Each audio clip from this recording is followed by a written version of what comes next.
Thanks for your patience. Actually, we're not going to get to it today, but I was in the middle of revamping the slides on rocket attacks, so they'll be much more clear. And I was getting so into it technically that someone's going to come and grab me for class. So, otherwise, I probably would have looked at the time now and like, oh, I'm brain. So, but I'm here. Okay. So following up on what we were talking about, right? So I know it's been a whole week since we've actually covered new material, but in that time, I'm sure you've loaded in a lot of information into your brain from buffer overflows and those kinds of vulnerabilities. So now we want to talk about, we've been looking at different types of things we can overflow, right? So when we looked at a classic buffer overflow, what was it that we were trying to overflow? Save VIP, that was our target, right? We looked at jump buffers, so long jump buffers. We saw that we could overwrite those to control the instruction pointer. And so we'll look at some other different types of things we can overflow. So this is a really interesting example that I like. So we have a main program, we have a character array of 512 bytes, 2 of them, a username and a password. We are then going to copy from argv1 into password 512 bytes, which is good. We're then going to copy 512 bytes from argv2 into username, and then we're going to print out that we're doing some password stuff, and then we return check password on password, where check password has a buffer of 512 bytes, copies the password that's passed in onto the stack, perform some check, does some cool, crazy checks, and then print out that it's checking, and then returns. Right? So why does this look fine? Because of the end has to like check. Because of the string n copy, right? So we learned that string copy fundamentally is not secure, right? So almost any time if an attacker can control the second argument to string copy, you can have a vulnerability, right? But here we have a string n copy, right? So our first instinct is, well, hey, there's no problem here, right? String n copy. What else makes it think like there's no problem here? What was that? There's 512 everywhere, right? We have 512 bytes in my password, in the check password. Each of these arrays is 512 bytes, and the string n copy uses 512. So what makes you think that there could be a vulnerability here? The title of the slide. Right? Context. You're looking at code in the middle of a lecture here. So the question comes down to, what exactly are the semantics of string n copy? So if we start recording, yes. Where do I always want to look? The man page, the manual. Okay. So we can do man, string n copy. Okay, so this gives us all the man page for all the different things. So we can say that string n copy copies at most length characters from source to destination. Right? So one thing we always want to check is the source and destination correct? Because if you mix those up when you're reading it, then you're still can cause a problem, right? So it's destination from source, so we're copying from argv1 into password, so that part's correct. So we continue to read here. It says if source is less than length characters long, the remainder of destination is filled with 0 characters. That's actually interesting. I did not know that. Right? So you think it's going to copy, let's say if there's 10 characters in argv1, it's going to copy 10 characters to the destination and then fill up 502 zeros.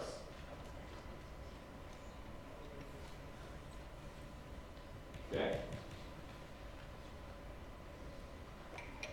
Oh, that's not very clear. Huh.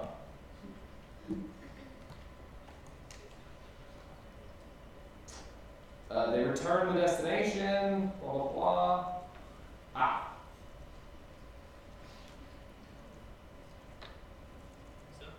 Yes. It says otherwise the destination is not terminated. Oh, perfect. Yeah, I can't believe I missed that. You know, the next sentence in that thing over. Okay. Otherwise, the destination is not terminated. So what does this mean? So let's think about back to here, right? When we have this string copy, if we pass in 10,000 bytes for argv1, how many bytes is it going to copy into the password field? 512, only 512 bytes. But what's the very last byte, that 500, and if we're doing zero-based index, after we copy those 10,000, try to copy those 10,000 bytes, what is password bracket F511 going to be? What's that byte going to be?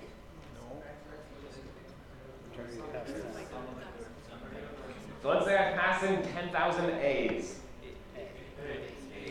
Then at password bracket 511 will be an A character. And what will be after that? We don't know, right? It's whatever's after it in memory. Which could be, I mean, if we assume that the stack looks like it does here, where after password is username on the stack, then that would be the first byte of username. So then why is that a problem? No null, right? So what happens then when we copy argv2 onto username?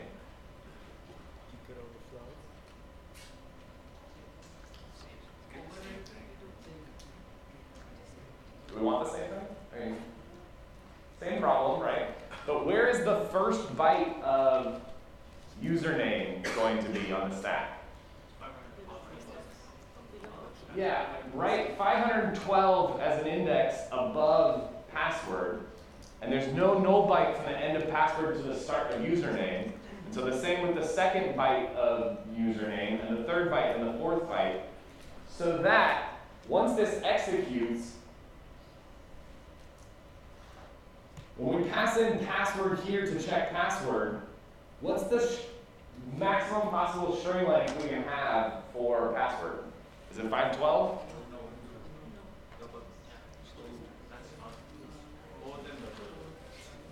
It could be more than double, but we can't really control what's after username, so we should at least terminate that. So we can have 512 characters for password plus 511, and then the null byte.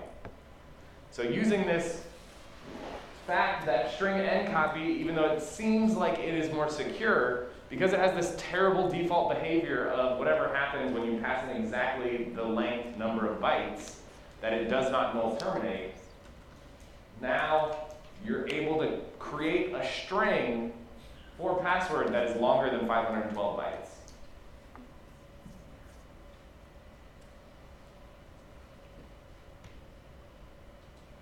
So this is actually very tricky then. So for string end copy, what should you be passing in as the end?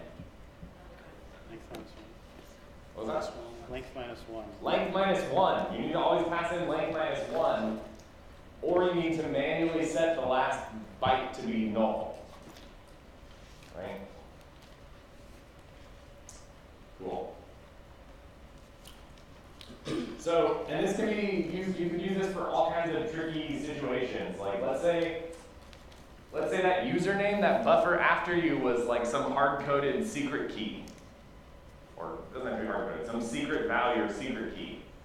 Right? If you can then control that buffer underneath it, fill it with data with no null termination, and then it's echoed out to you here in this printf statement, now you're able to extract information about what was above you on the stack. You do it for this, you do it for leak pointers or addresses on the stack, any kind of information that's behind you, you can also try to leak information that way. This is a cool way that you can combine buffers on the stack if these results are not null terminated. Right? It's kind of this crazy mix of the fact that strings in C are null terminated and the fact that the string end copy function does not add that ending 0. But they could write their custom string copy routine, right? That could have the same style of vulnerability. Question? Yeah. Will it overwrite other stuff?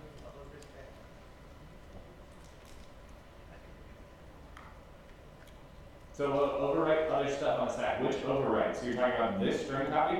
Yeah. Or this string copy? What are the maximum number of values we can change on the stack? With the first string and copy. 512, that's the maximum values we can change.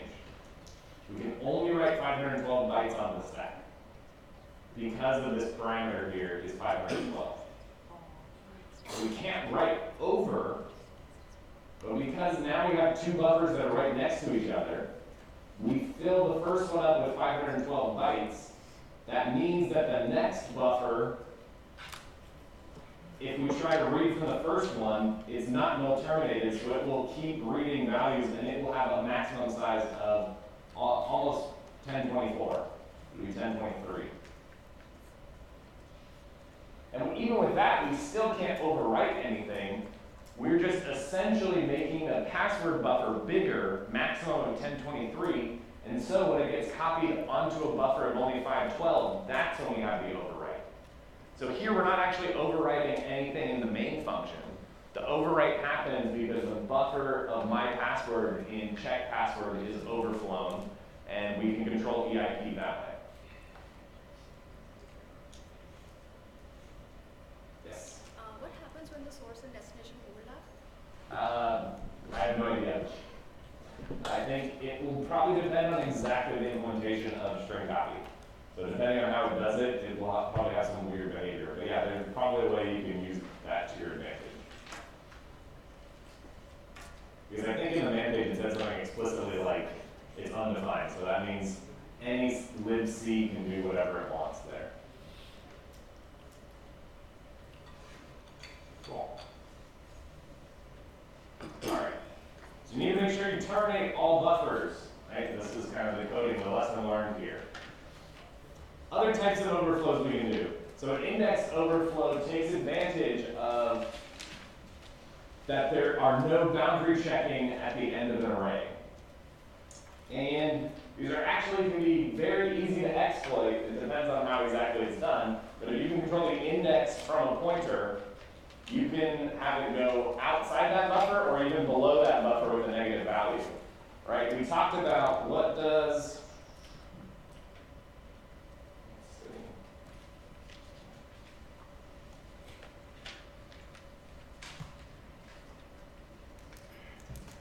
what is this the equivalent of? A disappearing string. Okay. There. What is this syntactically equivalent to?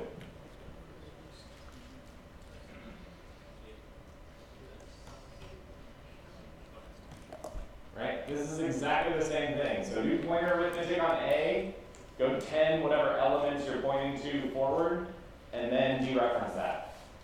There's no reason why, and literally just pointer arithmetic. So you can have a minus 20, you can have a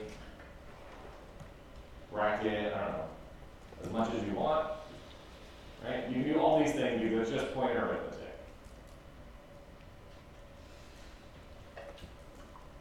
So for an example, let's say we have some array, some index, some value, and so we're reading from argv1, we're turning it into a number, right? String to long, so we're converting this string into a long number. We're copying it into index.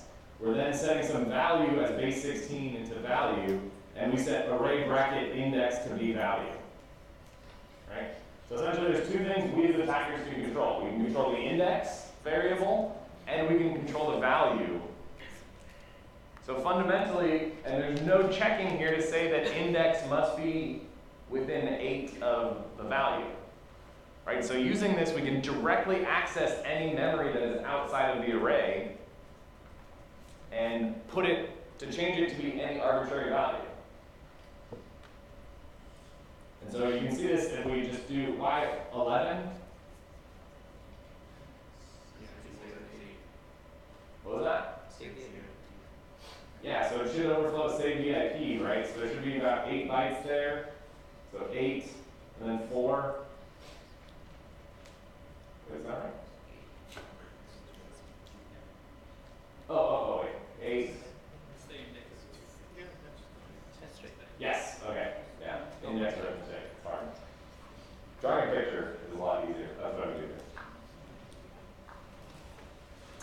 And so, of course, now we have to do multiple steps from here, right? We have to get our shellcode somewhere in there that's executable. We have to change the value that we're trying to do to be the address of that shellcode, and we can make sure that index is correct. You can put in huge values here for that index so we can overflow all kinds of stuff. Questions on this? So it's all about thinking about what types of things can the attacker control, right? And from your perspective, you're thinking about what can I control, what can I influence about the program? Obviously, in a real program, it's not going to be as simple as this, right? Where it's literally reading in your index and the value. But if there's some way, maybe it's reading from a file, right? Maybe it's a file format, and it's reading in an index into an array from the file, and then it's reading in some value that it wants to put there. And so using that, if you pass a negative value, maybe it allows you to go outside the buffer. Cool. So you gotta always check. I mean, this is kind of the fundamental problem that we've seen, right? Not only when you're copying things, but when you're accessing array elements, if it's ever possible that an attacker can influence what array what element of the array you are accessing, then there could be a vulnerability there. Loops. So, I don't know about you, but off by one errors are probably some of the things that happen almost more so than any other coding mistakes that I make. When you're looping over something and you are doing a less than or equals instead of a less than, right? Because you like reason about it in your head and then you try it, and yeah, it pretty much works. It's fine. And then like 5 steps down the road, or you submit your automated test case or something, like it doesn't work and you don't really understand why. And that's usually why. Some of you in my 340 class maybe you can sympathize. So the idea is you're having a loop, so we're going to loop over all elements in the array from 0 to the length of the array, and we're going to set some value, right? So here we're not overriding it's not a huge buffer overflow where we can just put arbitrary garbage onto the stack and overflow everything. We can only overflow one single byte on the stack, that last byte. And it's going to actually, even though this seems crazy, right, that even one byte could actually allow us to completely control the program and the EIP. We'll see how this works. So there's actually a really good FRAC article about this, frame pointer overwrite, that we'll see. So the idea is we have a buffer, we have some integer I, we're going to loop from I from 0 to 256. Yes, ding ding ding, right? I mean, probably won't. And especially if you're doing it at C, it's a little bit noticeable, but if you're looking at assembly code, it's very difficult to tell. It's like a jump LEQ instead of LT or something like that. So we're going to set buffer I equal to SMI. So SM is the password that we pass in, or some buffer, that character pointer that we pass into this function. And in main, we call this function with argue1. Okay? So it seems crazy. I mean, it's a similar thing to me to the string end copy things we looked at, right? You see 256, you see 256, right? It seems like this should be fine. And it almost is, except this equal sign here, right? So if we think about what does the function do, so I hope by now everybody knows what an epilogue is. So the epilogue of function, right, that we've been looking at, we know that it's going to do a leave and then a return, right? Or if we break leave down, it's going to move EBP, move EBP into the stack pointer. I had a brief moment where I thought this was the other syntax.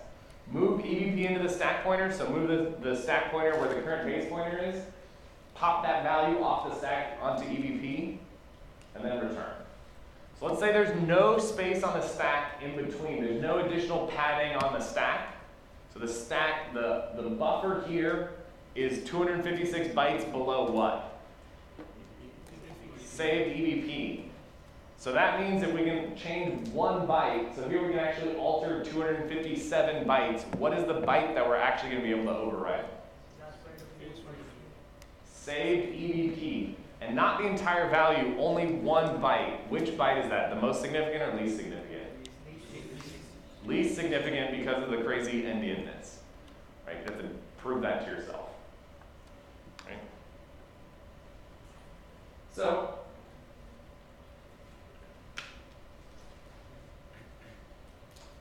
we basically know all this, right? We know the epilogue works. We've done this. So we move down one. We put the stack pointer up with the base pointer.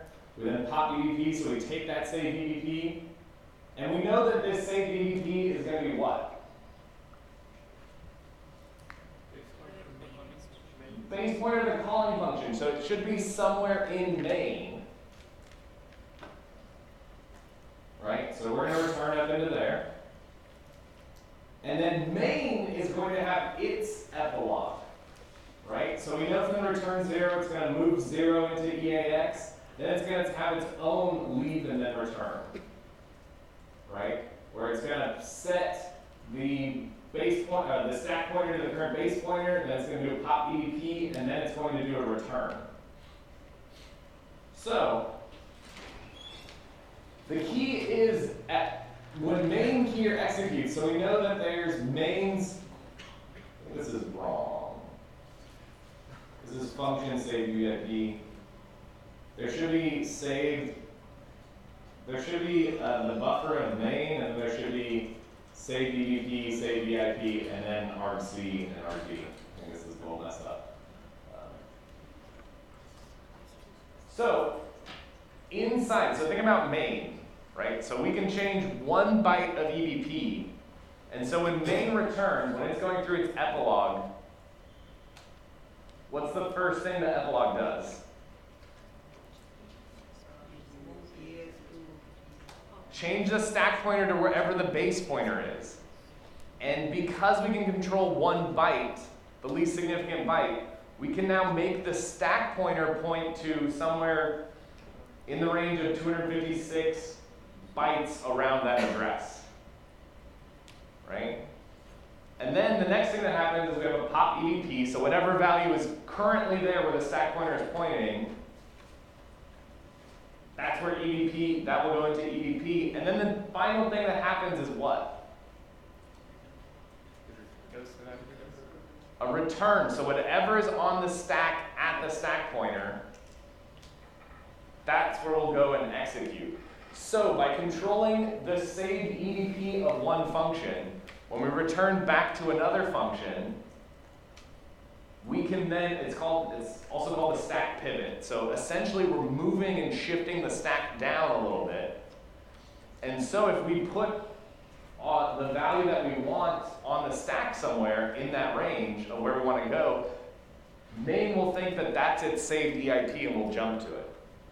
So that's the essence of what we're trying to do here. So the idea is we know that with the stack, right, we're going to copy all the values in there, buffer 0, buffer 1, all the way up until we get to buffer 256. And because we're talking about characters, we can only influence that last 4th byte of EVP.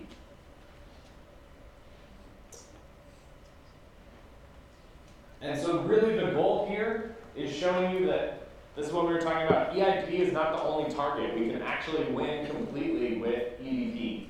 So that's what we're going to see here. Yeah, we've done this. We know all about this. See, this is why I made you memorize a lot of stuff.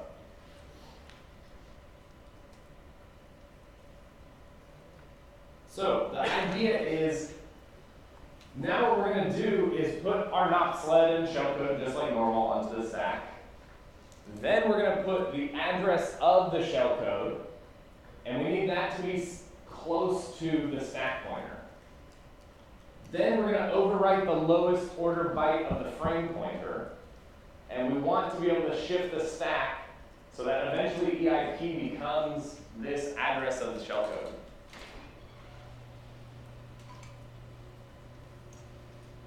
So we can do all this. We really need this. We've already done all this.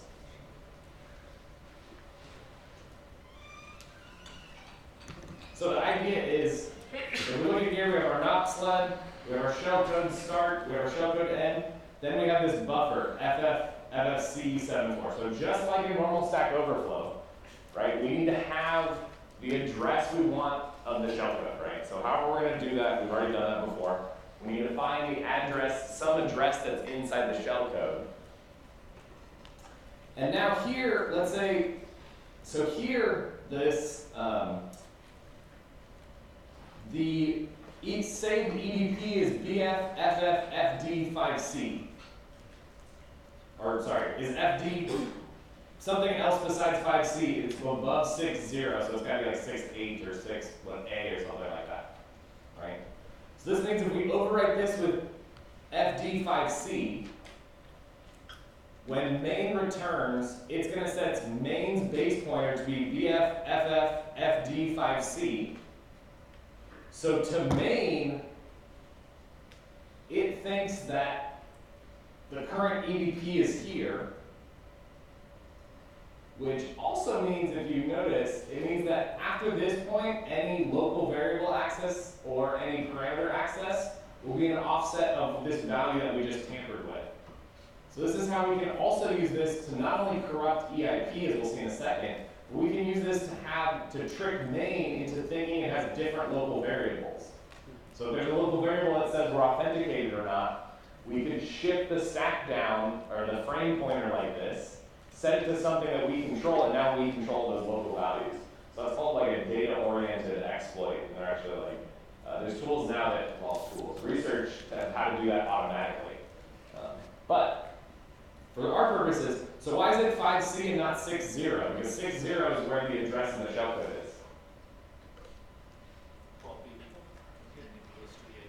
Yes, because the leave instruction is going to set the stack pointer to the current base pointer, and then it's going to do a pop EDP, which is going to move the stack pointer up 4 bytes.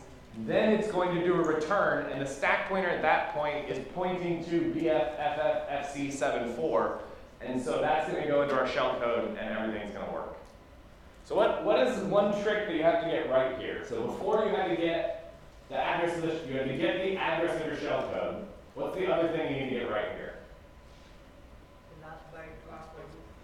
The last byte. Yeah, the last bytes here, right? The last 4 bytes here. How do you do that? You can debug it. What was that? Look at the assembly.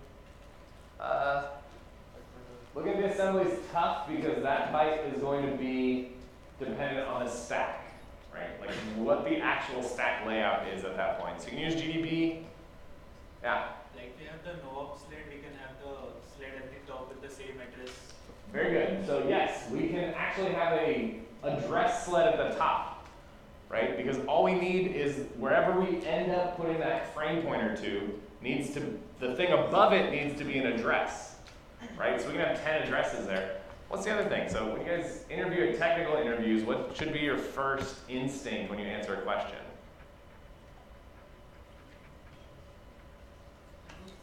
Brute force. The simple, stupid thing. How many tries do you have to brute force here?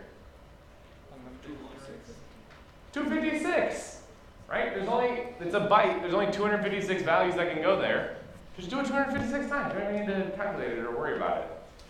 Right? As long as everything else is set up correctly and that you're actually within there, it'll work. Yeah? So if you don't have space to store everything, could you still use argv to store your shellcode?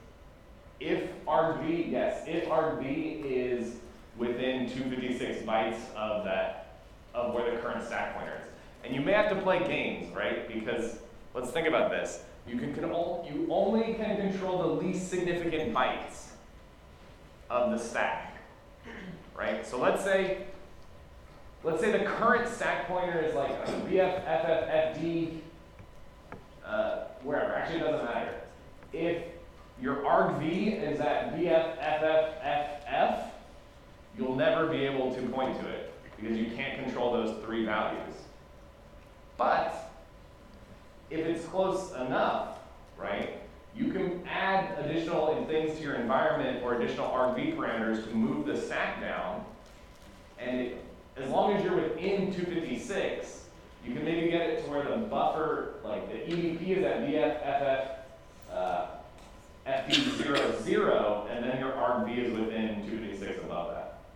But couldn't you still set the EIP to point to something in RB? Wait, oh, say that again? So couldn't you still Oh, set? put the shellcode there. Yes, yes, yes. You still need this to point to the shellcode. Yes, you need your address to the shellcode, but the trick is you need that address that you control. That what you need is BFFFC set 4 to be within 256 bytes of that EBP value. But yes, you can put your shellcode wherever you want as long as the address is the same. Good question.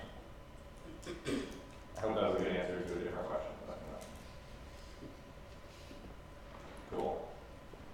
So we can see this, so we can walk through this a little bit. So we're moving the EBP into ESP for function, right? So we're not in main yet, there's no vulnerability. So we then pop EBP. So now we're putting our tainted value into EBP. So now the base pointer points down here at the very last byte, the very last 4 bytes of the shellcode.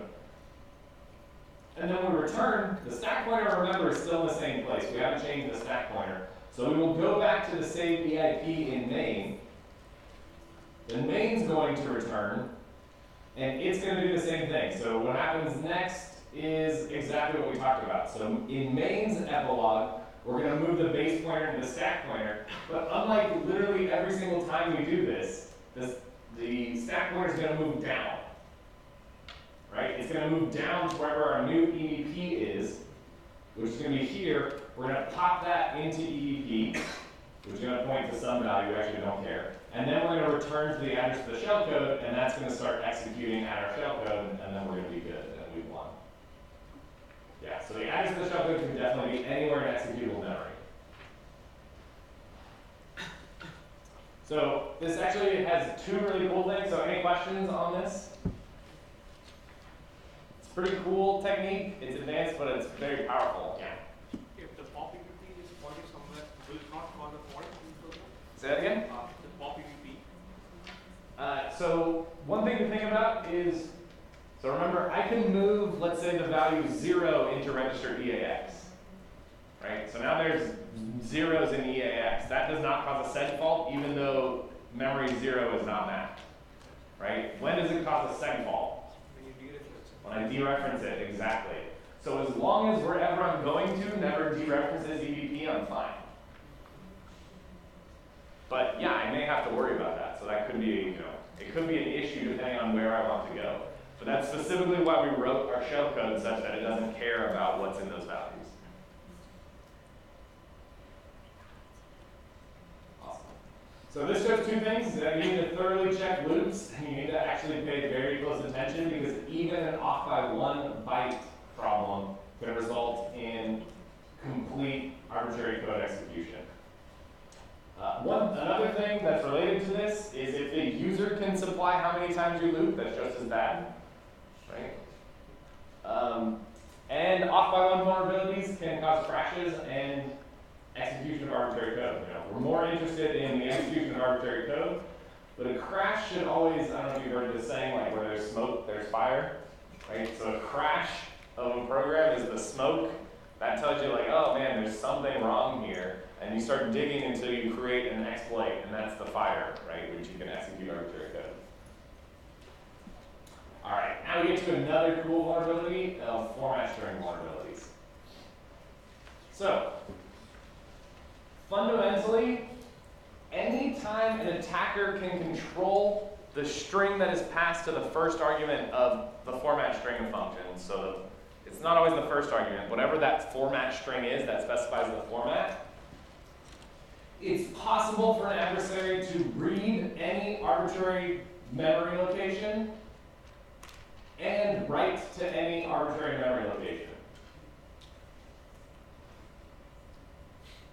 So, this type of string is okay. Why is it okay? Is that me? Whoa. It's okay. Oh, that's not it. Nope, that's me.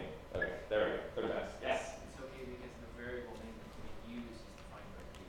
So it's stored in the assembly of the address. Exactly. So the printf function, right? The printf function, the first argument is the format string, right? Just like when you're printing stuff out, you can say %d to print out integers, %s to print out strings. all kinds of crazy stuff, %x to print out in hex, right?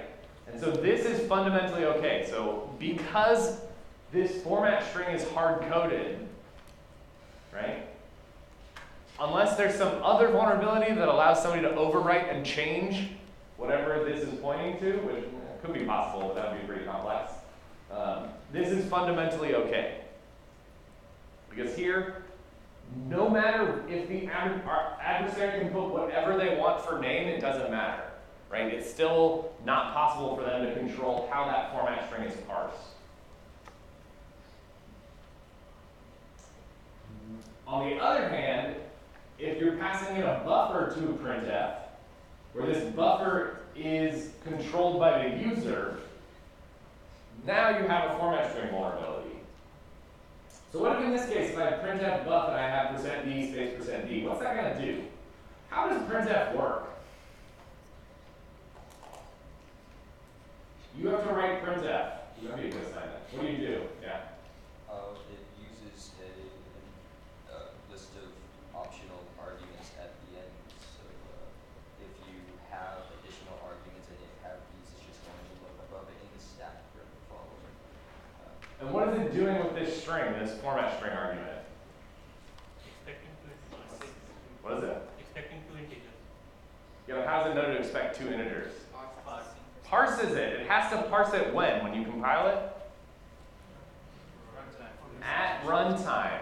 So if you look at the printf function, you'll see code that literally loops over and parses this first string so that it can determine how many arguments it should be looking back, right? And so, because fundamentally when printf is called, it does not know how many arguments were passed to it. And so, what printf does is it just, so when it gets executed, the only thing it knows is what is this format string. So it knows that the first argument better be a string that's a format string. Then it interprets the type of every other argument and the number based on the content of that string. Right? And we know from our usage of printf, when it sees the first %d, that means print out the next, in this case, the second argument as an integer. And the next %d will be print out the third argument. So how does printf calculate what the second argument is? Yeah, it's on the stack 4 bytes above the first argument. And the third argument is 4 bytes above the stack on the second, 4 bytes above the stack above the second argument. Right? It has no idea, it has no way of knowing that this function was only called with one argument. So therefore, it's going to print out values that are on the stack where those arguments should be. And so this is actually just a trivial way that we can get it to just print out the values of the stack.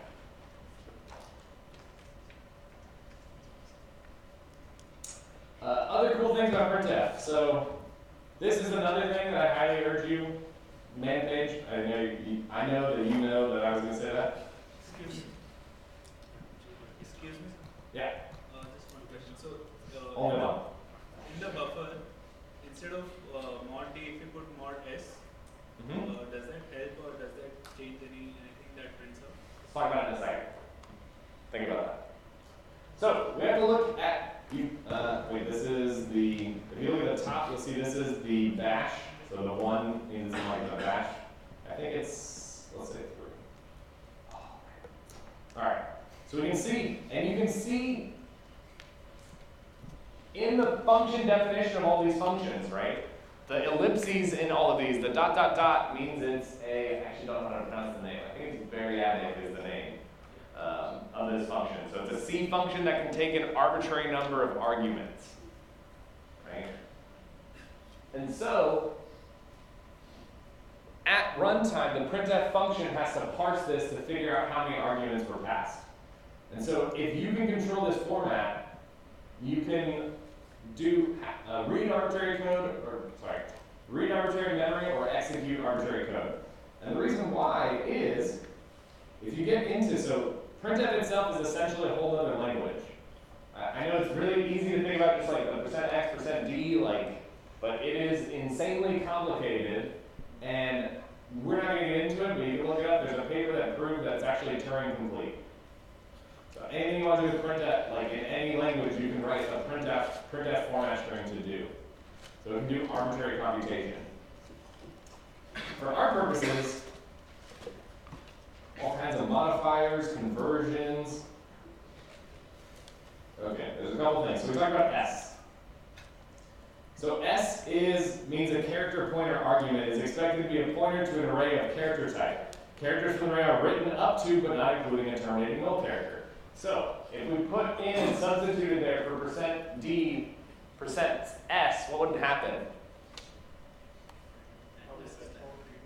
Probably segfault. Why? You would try and go to the memory address.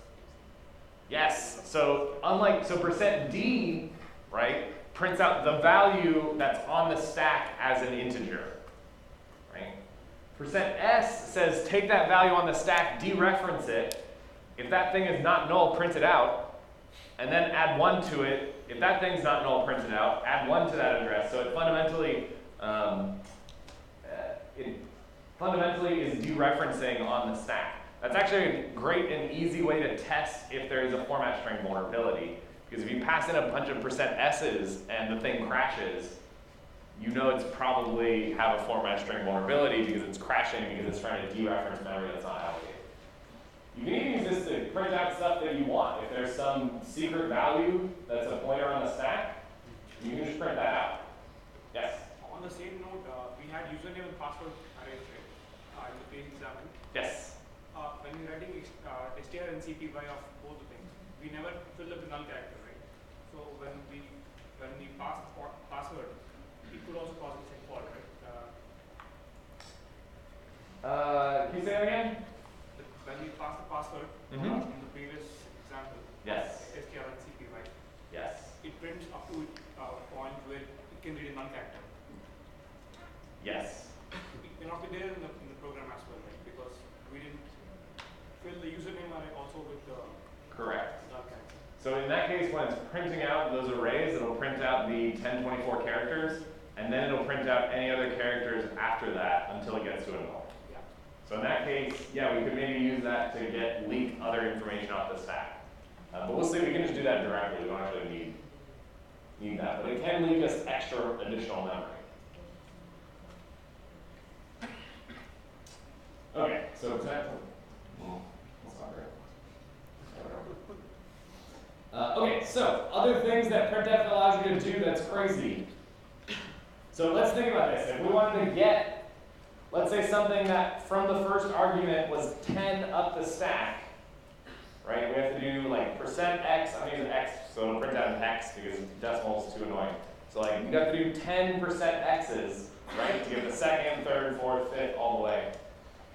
There's actually another syntax, or a different type of syntax that you can do that's called direct accessing elements, right? Which makes sense. When you're running a printf, like you may want to actually refer to the same thing twice, right? You may want to say, hey, print out the second argument, and then the first argument, and then the second argument again, and then other things. So I believe, let's see, this is like this.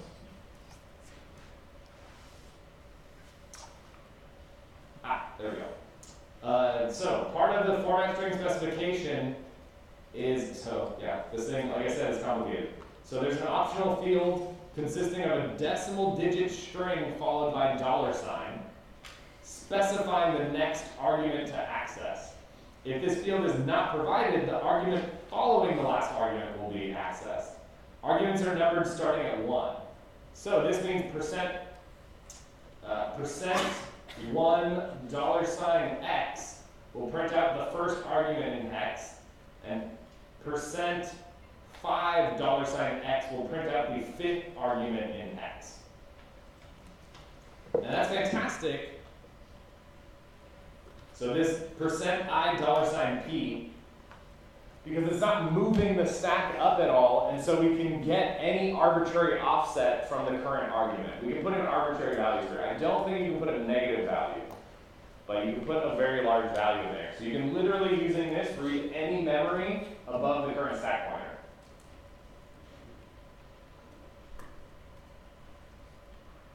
Okay. There's one more thing, which is insane.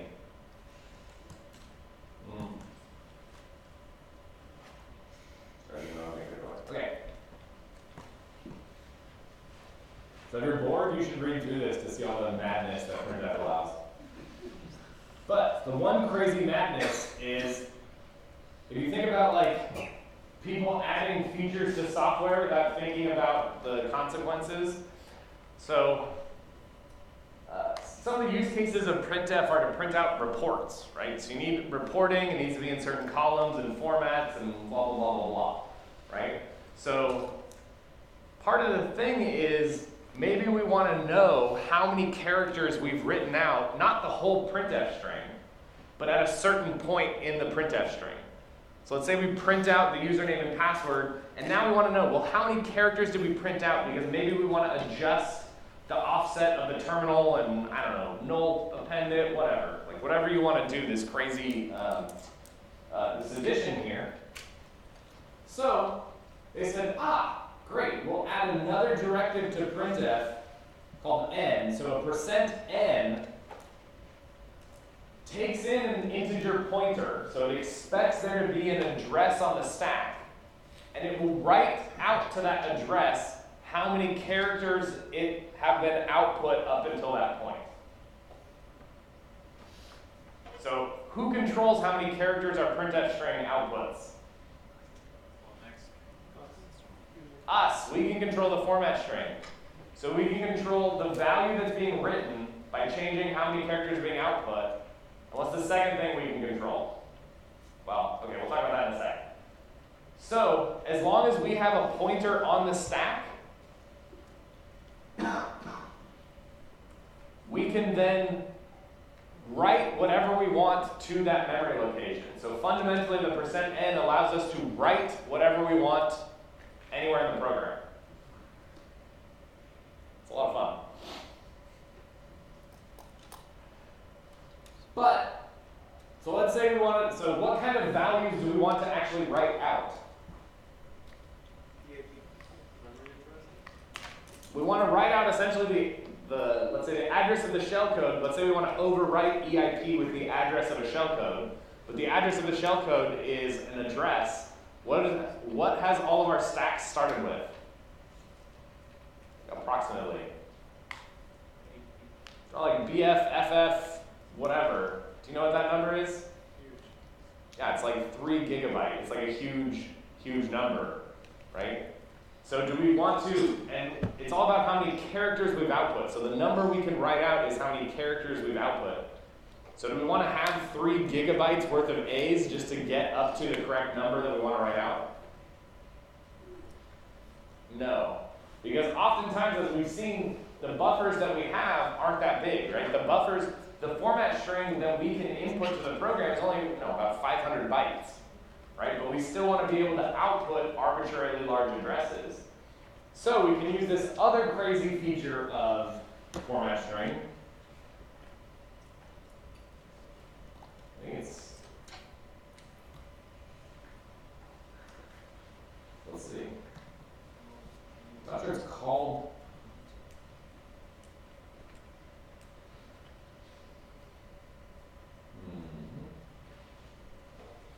There we go. An optional decimal digit string specifying a minimum field width. If the converted value has fewer characters than the field width, it will be padded with spaces on the left. So if we put in like %65000x, it's going to print out the first argument on the stack, and it's going to make sure that it outputs 65,000 zeros. So we can input a small format string, but we can control large values in the output. Now, fundamentally, we still don't want to, we'll go there in a second. So this is the %kp. So using %20p, we'll say print the current thing out using p as a pointer, so it does 0x, and then it outputs the x value. And then it will print all that out.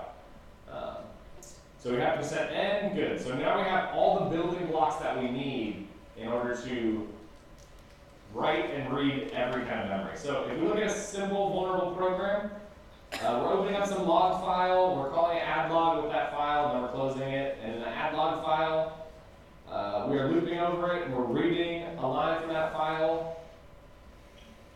And we are printing out we're using fprintf, so we're printing out to f this value line, which came from read. So the read function is reading from 0. What's 0? Standard in, right? By default standard in. So it's reading in a line from standard in, and that's where we get that buffer. And so it's taking our input and it's writing it out to this log file, right? This file pointer. So if you think, like, this looks correct, right? You got some input and you're trying to write it out to the log file. But instead of using fwrite, we're using fprintf, which means that this value that we're using for line is going to be interpreted as a format string, and thus we can pass in, well, here we have to put anything we wanted in that, or we have to give as input anything we wanted, and then it will interpret that as a format string. So, we can do cool things, like we can print out 4 A's, so we're going to pass in as input to this program 4 A's, then 4 B's, then 4 C's, then 4 D's, 8% P's. And so remember, this is actually a little bit trickier because you're not getting the output directly. It's going into this temp log file, so you have to kind of do all this stuff. But, so what is it printing out? So why did it print out 4 A's, 4 B's, 4 C's, and 4 D's? Because those A, B, C's, and D's are living on the stack? No. What was that? It's in your format In string. the format string, right? I told it, just like if you say printf hello, it's going to print out hello, right? So I told it to print out 4 A's, then 4 B's, then 4 C's, then 4 D's, right? So it's doing exactly what it says. It's okay, you want an A, an A, an A, an A, a B, B, B, C, B, C, D, D, D. Then what is it printing out? Pointers. So it's interpreting the first element on the stack as what?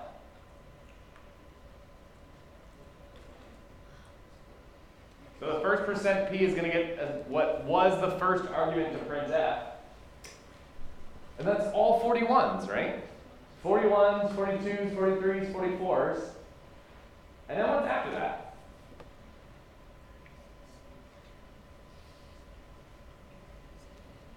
Maybe we got an ASCII table?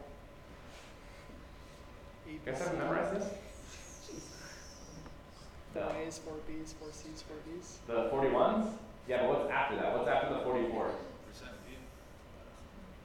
What was that? Yes, %p. So 25 I know is percent.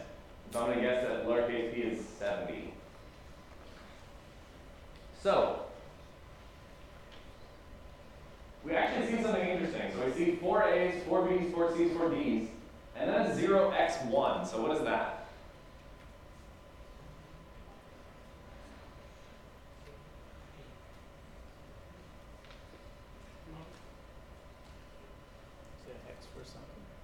It's hex for 1. Where did it come from? So how many %p's do we do? So what's the first one? I actually lied, I think, 5 minutes ago. What's the first %p output?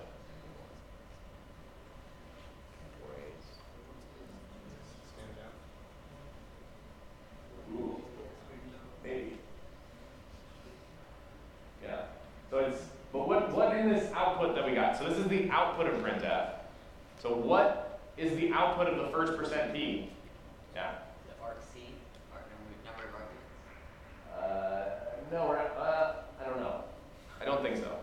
But it doesn't matter what it is, but in the output, what is it? The first argument Yeah, so it's the 0x1, right? So it's the first thing before the bold. So this would be the first %p output 0x1. So whatever's on the stack there, actually maybe the standard out as the output. And then above that is 0x41414141, which is 4 A's, and then there's 4 B's. So this is first B, second B, third, fourth, fifth, sixth, seventh, and eighth. Ooh, how's that work out? So when we get to here in the bold, where is that? So we're on the stack, but what is that we're printing out? Your own input? It's our input, it's our format string on the stack. So who controls these values? We do. And with the %n, how do we write to an address? Where does that address have to be for us to write to it? Has to be somewhere on the stack. And so we know that at the second argument up the stack, and the third, and the fourth, and the fifth are arguments that we control. Right? So we can actually put any address we want on there. And then if we put a %n instead of a %p, it will write out to that address.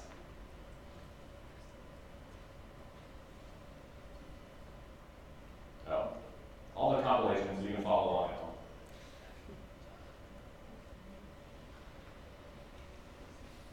Interesting. Okay. So the question then is what to write, right? What to actually write out. So we can try to write onto the stack, right? So we can try to write the save VIP, and we can try to put some address and some shellcode. That's kind of hard, right? We've talked about it. It's, we have to get it exactly right. And unlike a buffer overflow, we can't really just spray a bunch of the address we're trying to hit to try to guess, right? We have to put in exactly which memory location do we want to overwrite as all of those A's, as we'll see in a second. So we can go back to our lovely friend, the global offset table, which has all the addresses of all the dynamically linked functions. So we can do readelf, we can read the relocation table for this format symbol program. And we can see, we have gmon start, libc start main, read, fclose, fopen, fprintf, and exit. Right? So these are all the programs. And the important thing is, the way to read this table is that this left column here says that in memory, at location, let's say 080497E4 will be the address of the function exit. And so when we call exit, we're going to jump to whatever is at that memory address, 080497E4. So what this means is so we can actually look at this. So if we look at the function for fclose, we'll see that we're calling 804839C. Sorry, so if we look in the program and we use object dump, we can see that when it calls fclose, it's calling 804839C because this is its entry in the global offset table. No, it's not. Well, let's hang with it. I think it's still right. There we go. Okay, this is the trampoline.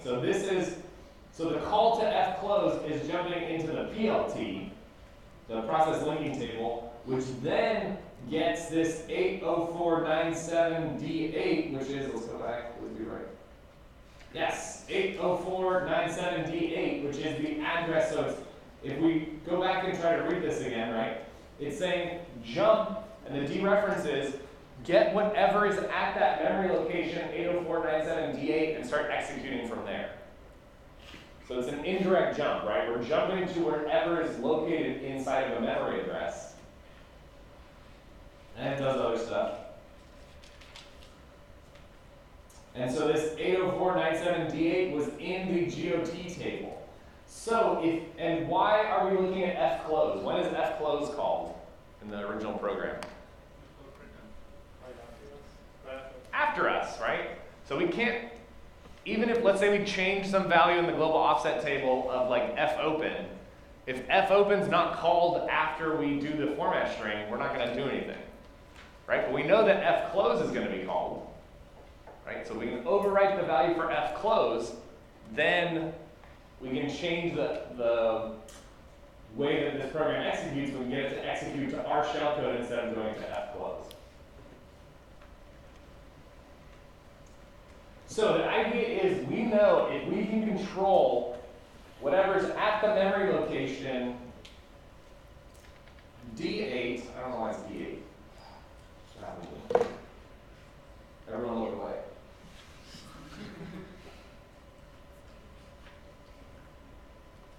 So, what can we do? So we know that it's the second %p that gets us there, right? And with this, do I have to worry about my environment changing and the stack changing? Why not? I'm not passing any arguments in here, right? It's reading from standard in, so I'm not passing in and changing any of the arguments. Cool. So I can do %2 $p. Now I want to think like a scientist, right? I'm trying to create hypotheses, and I'm trying to say what's this test going to show me if it's correct, and what's this test going to show me if it's incorrect. So what do we think this is going to be if this is correct? What am I looking for? What should the output of this be? 41s, 4 41s, 0x, 41, 41, 41, 41. Oh, we've got all the A's, all the B's, all the C's, and then that part. Okay, so we also got to remember, we're going to see this part of the string. This is going to come up in a second. And we can, okay. So now, we're saying we want to try to overwrite fclose, right? So instead of 4 A's, what should we have here? Yeah, the address that we want to overwrite. We want 080497D8. So what do we put in here? Do we do /x08/x04/x97/xD8? The other way, because of endianness. Alright, so we want to print out D8, 97, 04, 08, then 4 B's, 4 C's, 4 D's. And then %2/x/$x. Why can't you just use $x here?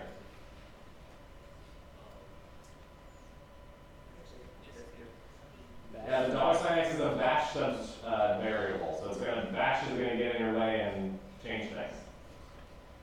So now what do we expect to be output here? We should see what? We should see, first we should see garbage, right, whatever these bytes are. Then we should see 4 D's, 4 C's, 4 D's, and then we should see 080497D8.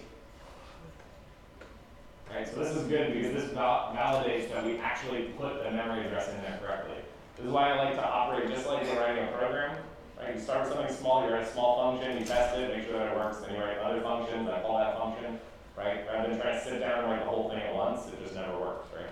So here I'm building it up piece by piece. So now if I change that x to an n, what do I expect to have happen? First of all, what is it going to write at 80497D8?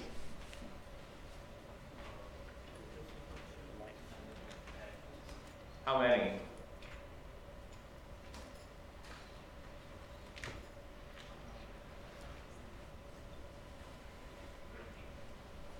What was that? How many? Somebody tell me. It's counting.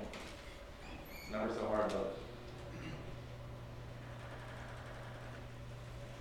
16? It should be, right? 4 bytes, 4 bytes, 4 bytes, 4 bytes, right? And we know it's not gonna, so now the other thing to remember, right, is we're changing this %x, this to a %n. So we're not gonna see anything, we're gonna write out, and whatever's at the second address, we're gonna write to that address. It should be 16 characters. I don't know the unit code, and it could mess things up, but I'm pretty sure it's gonna be 16, so let's see. But what do we expect is gonna happen when we run this? Segfault when you do that. Should segfault when we get the fclose, not when we write. Right? It should segfault when we get the fclose. We see it does this, and then so we can so apparently I'm missing a segfault, but it should segfault. We can run this in GDB, so we can first get the output file, then we can run GDB on this format string, run it by redirecting the input from test. We'll see that we received a segmentation fault, and it said that there, if we look at the registers, we can see that EIP is X10, which is 16, so that's what we want. Okay. So now we're able to completely control, right? And from here, because we changed that value in the global offset table, we can redirect the function, we can redirect the control flow of this function to execute wherever we want. Do we want it to execute at byte 16? No, we want it to be the address of our shellcode, right? So, we can see that the field width comes to our rescue. So if we do %200x, that will print out whatever values on the stack and pad it with 200 spaces. So the total is 200. So the problem is, let's say our address of our shellcode is at FFCA F5, which on a system I was running this on, it's a 64-bit system with 32-bit support. We didn't start at BF, we started at all Fs. So this would be, the number would be 4,294,953,717, which is a total of 4.2 gigabytes. So if you think about like, well, will this work? Yeah, it will probably work, but literally you're going to cause the file system to write out 4 gigs of data. Or if you're doing this remotely, to even get a response back, it's going to have to give you 4 gigs of just spaces, right? I've actually tried to do this before. It can kind of work, but it's not great. So, how many bytes are we trying to write? 4 bytes, right? We need to control 4 bytes in the global offset table. So instead of writing this FFCA5 F5, right? Instead of writing it all at once, why don't we split it up into 4 different writes and just write out a byte at a time? So we can write out FF, then CA, then 5F5. Right? And if you remember, we had 4 different things, 4 A's, 4 B's, 4 C's, and 4 D's in the format string. So, more man page stuff. There's actually a way that you can do this. So there's a modifier you can put, %HH, to anything, to X, to P. So H is like, I think it's like a short or something. So it's saying that you want to output like just a character as X. In this case, you want to write to a character pointer, like a signed character. And this way we'll only write out 1 single byte. And we can address each of these 3 bytes. So we know we've already output 16 bytes. And let's say we want to write it in this order, FF, CA, F5. So that means to get to hex FF, I'm going to take probably another 5 minutes, sorry, so we started late, because I want to finish this stuff. Doesn't make sense to come back to it later. So if you need to leave, I'll record it. So, if we put something that says, so we know we're at 16 bytes of output. We know we want to get to FF. We can do simple substitution that says we need 239 characters of output. So we can use a %239x right before we do a let's see, it's going to be a $2$HHN to write out the value FF at that memory location that we want. So let's look at this. So we can see that our format string is the same, so we have the address we want to write to, 4 B's, 4 C's, 4 D's. So at this point in the output, we've output 16 bytes. Then we do %239x, which is going to output another 239 characters. So 239 plus 16 should be 255. And then we do a $2$HHN to write out 1 single byte of FF at that location. So we can do this, we can do the GDB run. We'll say we get a signal, a legal instruction, because it said it tried to go to 080483FF. What's the problem here? Which byte do we overwrite? Do we overwrite it with the right value? Yes. Do we overwrite the right byte? No. Because we changed the least significant byte when we wanted the FFs to be the most significant byte.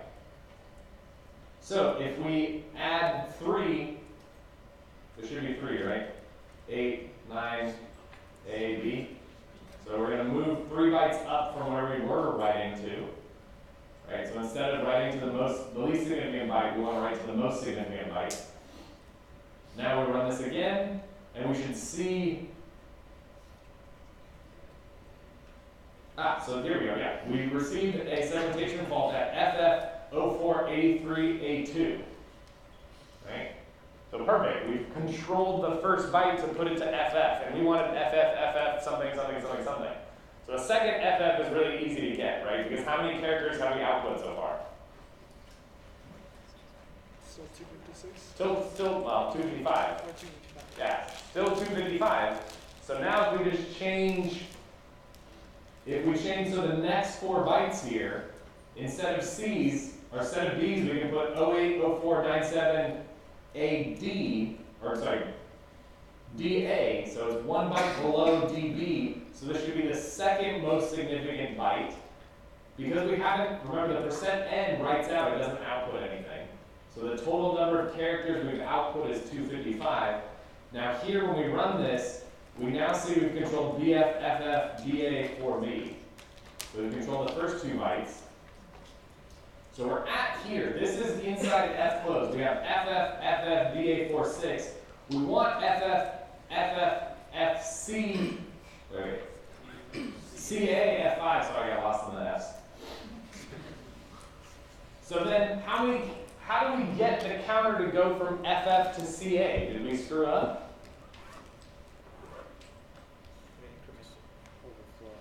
We can overflow it, yeah. Because it's only going to write out a byte, so even if we output more than 256, it's only going to write out the least significant number in those bytes that we output, or these characters that we output. So, we need to change from FF to CA, and it has a great wraparound. So we know we're at FF, so to get back to 0, we need 1 byte. We need to add to that hex CA, and that gives us 203. So now we can actually do %239x, so this gets us to FF. We print out the second one. We then print out the third memory locate. Sorry, we do %203x, which is going to change, which is going to wrap around the counter so we get to CA.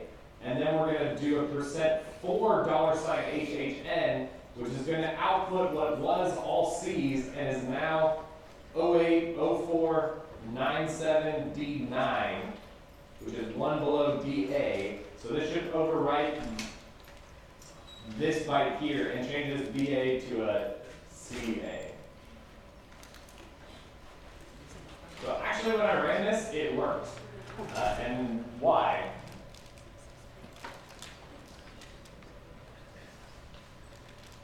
Yeah. You're inside your knob slot? Knob sled. It was awesome. I didn't have to get it exactly in my shellcode. And I think in this example, my knob sled was more than 256 bytes. So I didn't need this at all. So I was able to jump in there. So yeah, this runs, everything works. There was an attack that was very similar that this example is based on called the locale attack. And so in your shell, you could change your locale to be a different value, like language equals IT underscore capital IT. And you could use a huge % string to output memory of this locale program. Also, there's actually another really recent vulnerability from like 2014 of the sudo command. So sudo had a printf vulnerability on argv0. So you could exec it and pass in your own argv0 value with format strings, and it would cause and trigger a format string vulnerability. And that was in there for a long time, like it was just recently found. So people could use this vulnerability to get extra permissions in sudo. So never, ever, ever, ever, ever, ever pass user input as the format to a format string. That's it. This is bad, this is good. It seems silly because it seems like such an easy thing to get right, and yet it happens again and again, and it's still super relevant. All right, so now we've got kind of all the way up of what we're going to cover on different types of vulnerabilities. There's stuff, if you want to go deeper, there's stuff in the slides that I skipped over that are relevant, but we still have to get a bunch of stuff. So next on Monday, we're going to go into advanced memory protections, and we'll talk about return to libc and ROP and ASLR and stack canaries and all this kind of cool stuff. Yeah. So after this, do we have enough to finish the assignment? Yeah. Well, maybe not always.